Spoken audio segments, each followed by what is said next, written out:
morning, students. Today we are going to start the next phase of chapter number 3, that is flowchart. बच्चों, last day I already told you that what is flowchart. Students, we have completed algorithm. As I told you, the the simple statement, writing of a program into a simple statement through which we can easily understand it is known as algorithm. Okay, now next is flowchart. बच्चों, simply algorithm का एक advance version कह सकते हो आप, that is flowchart. What is the purpose of using flowchart and what is the purpose of drawing a flowchart? Simply बच्चों, flowchart is just showing the flow of process within the program. ठीक है, किसी भी programme के अंदर data का जो flow होता है उसको शो करने के लिए flowchart यूज़ किया जाता है. आप ये भी बोल सकते हो द स्टेटमेंट वाइज किसी भी प्रोग्राम को इन शॉर्ट लिखना अपना एल्गोरिदम है, जबकि flow chart is the pictorial representation of flow of data और द प्रोसीजर और द स्टेप्स. किसी भी प्रोग्राम को सॉल्व करने के लिए आप स्टेप बाय स्टेप जो प्रोसीजर हैं उसके, जैसे हमने एल्गोरिदम में लिखे थे, उसी तरह से पिक्टोरियल रिप्रेजेंटेशन में अगर आप लिखते हैं तो वो आपका क्या कहलाता है बच्चों? Flow chart.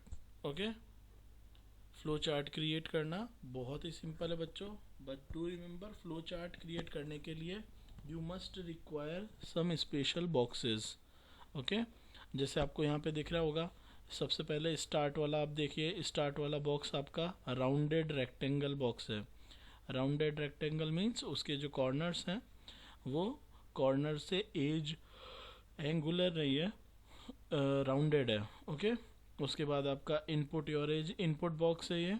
हालांकि इनपुट बॉक्स पे जो यहाँ पे इस तरह से दिखा रखा है, ऐसा नहीं होता है. इनपुट बॉक्स के लिए आता है पैरेललोग्राम. ओके, याद रखिएगा पैरेललोग्राम.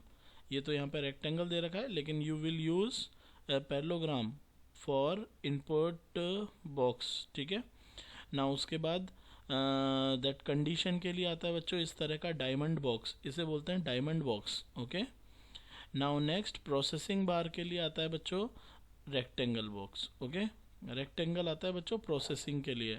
और यहाँ पे जो ये इनपुट दे रखा है, इनपुट के लिए आता है आपका that parallelogram, just like this. जैसे यहाँ पे लिखा है ना रीड इनकम, तो रीड इनकम ये वाला जो बॉक्स है आप इसको देखिए, ये कैसा है? पैरेललोग्राम टाइप का.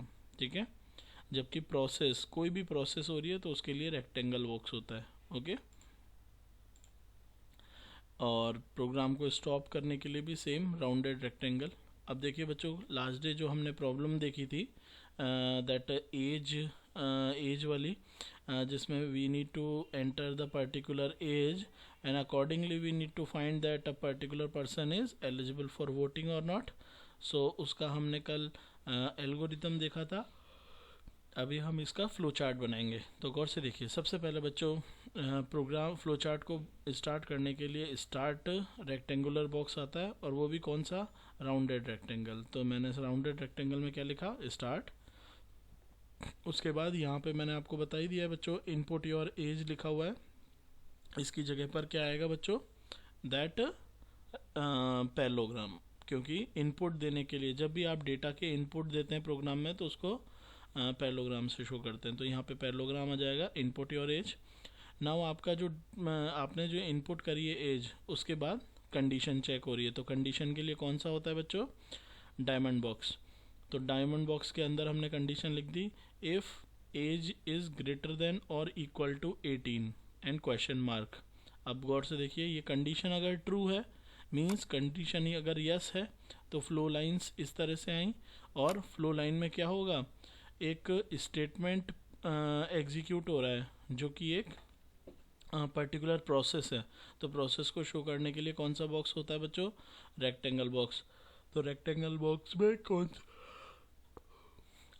बॉक्स में कौन सा स्टेटमेंट आएगा? That you are the printing statement that you are eligible to apply the vote. ठीक है, और यहाँ पर अगर नो है तो नो में आ जाएगा आपका you are not eligible for vote. अब एक बार अगर यस हो गया या एक बार नो हो गया, या तो यस होगा आपको पता है, या तो ये प्रोग्राम इधर इस साइड से होता हुआ आएगा या इस साइड से, एक साथ दोनों तो नहीं हो सकते ना बच्चों। भाई किसी बच्चे की एज या तो 18 से ऊपर होगी, या 18 होगी, या 18 से नीचे होगी, या आप ऐसे बोल सकते हो ग्रेटर देन इक्वल टू 18 होगी या फिर नहीं होगी। अगर होगी तो वो एलिजिबल है वोट के लिए, नहीं होगी तो वो एलिजिबल नहीं है वोटिंग के लिए, और दोनों ही कंडीशन में आपका प्रोग्राम यहाँ के स्टॉप हो जाएगा। So this is the way by which you can write the flow chart. अब एक और एग्जांपल देखते हैं बच्चों। ये देखिए बच्चों, ये है flow chart profit and loss find करने का। आपने देखा होगा बच्चों कई बार दैट कि हमारे लास्ट ईयर आपके क्लासेस में 9th या 8th में प्रॉफिट और लॉस वाले प्रोग्राम्स क्वेश्चंस थे, जिसमें आपको पता होना चाहिए कि जब किसी की इनकम ज़्यादा होती है और कॉस्ट ऑफ प्रोडक्शन कम होता है तो इट बिकम अ प्रॉफिट, और अगर किसी का इनकम कम है और कॉस्ट ऑफ प्रोडक्शन ज़्यादा है तो it is loss. Am I right? तो देखिए इसके लिए मैंने फ्लो चार्ट क्रिएट करा है। यहाँ पे देखिए बच्चों, सबसे पहले राउंडेड रेक्टेंगल हो गया। ये दिखने में ओवल शेप में दिख रहा है, लेकिन आप ये राउंडेड रेक्टेंगल बोल सकते हो आप इसको। तो राउंडेड रेक्टेंगल टाइप के बॉक्स से आपने स्टार्ट करा है, ठीक है। स्टार्ट करने के बाद आपने क्या करा है बच्चों, गौर से देखिए। इनपुट चाहिए आपको, तो इनपुट देने के लिए अपन ने पैरेललोग्राम यूज़ करा है। तो पैरेललोग्राम में देखिए read income and read cost.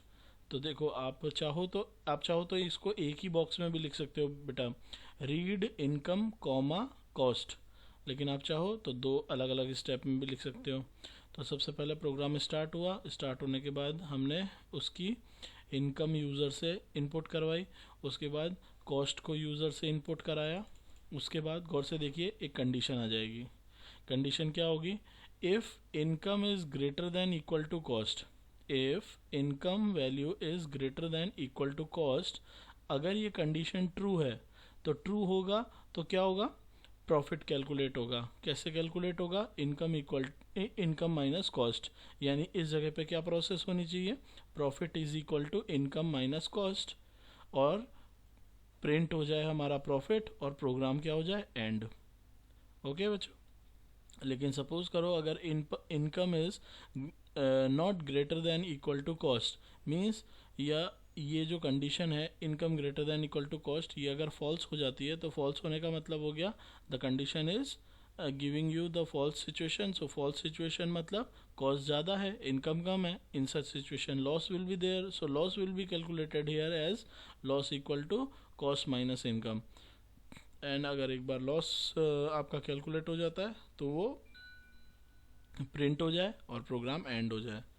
In such a way you can find the particular solution for your problem. Okay बच्चों, सो ये pictorial representation of data is known as flow chart, ठीक है।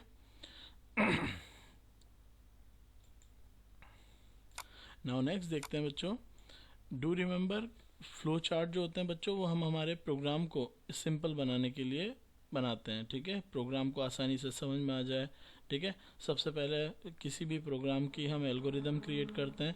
Algorithm create करने के बाद उसके data flow को show करने के लिए फ्लो चार्ट यूज़ करते हैं, और उसके बाद अपने प्रोग्राम को बनाते हैं, ठीक है बच्चों। तो आज का हमारा सबसे इंटरेस्टिंग टॉपिक आ रहा है बच्चों, टाइप्स ऑफ कंट्रोल स्ट्रक्चर। सबसे पहले बात करते हैं सर ये कंट्रोल स्ट्रक्चर क्या होते हैं। बच्चों देखो, जब हम रास्ते के ऊपर चल रहे होते हैं तो रास्ते पे ऊपर चलने के कुछ रूल्स एंड रेगुलेशंस होते हैं, जिसके अकॉर्डिंग वो रूल्स एंड रेगुलेशन सिर्फ बुक के अंदर या रास्तों के ऊपर होर्डिंग्स पे लगे होते हैं, लेकिन उन्हें फॉलो हम करते हैं। M I right? जो हम लोग रोड के ऊपर निकलते हैं तो हम फॉलो करते हैं उनके जो भी वहाँ पे इंस्ट्रक्शन लिखे हुए हैं। सिमिलर बच्चों, आप ये कह सकते हो कि जितने भी होर्डिंग्स पे इंस्ट्रक्शन है वो किसी भी पर्टिकुलर ह्यूमन बीइंग जो कि रोड के ऊपर मूव कर रहा है उसे कंट्रोल करने का काम करते हैं। कंट्रोल मीन्स वो कहीं भी इधर उधर अपनी मर्जी से न चले, ठीक है। एक स्पेसिफिक डायरेक्शन और एक स्पेसिफिक मूवमेंट करे, इसके लिए कंट्रोल स्ट्रक्चर्स कंट्रोल करने ह्यूमन बीइंग के इस बिहेवियर को कंट्रोल करने के लिए वहाँ पर होर्डिंग्स लगे होते हैं। जैसे स्पीड शुड बी 40 to 50, तो what that particular board is telling us कि आपकी जो स्पीड है, चाहे आप किसी भी व्हीकल से जा रहे हैं, 10 से मतलब 40 से 50 के बीच में होनी चाहिए. The breaker should be ahead, means आगे की तरफ कोई ब्रेकर होगा, ठीक है. और school ahead, do not horn, just like that. They are just giving the information and according to that information we are just handling the situation, ठीक है.